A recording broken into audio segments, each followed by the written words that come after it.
Hackeri zaútočili na drogériu na Kysuciach.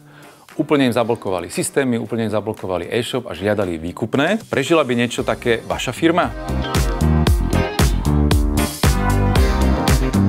Nárast počtu ransomwareových útokov v roku 2024 narástol znovu o 37%, čiže lepšie časy tak skoro určite tu ešte nebudú.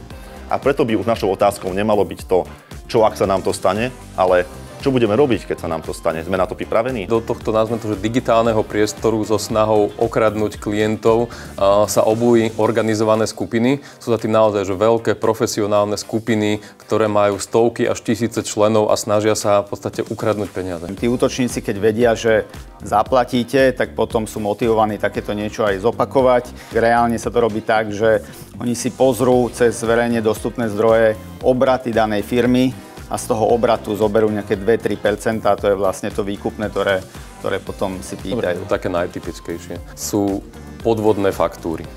Ako to v praxi vyzerá je, že do firmy dostanem podvodnú faktúru od existujúceho dodávateľa, len tam je zmenený napríklad číslo účtu a suma.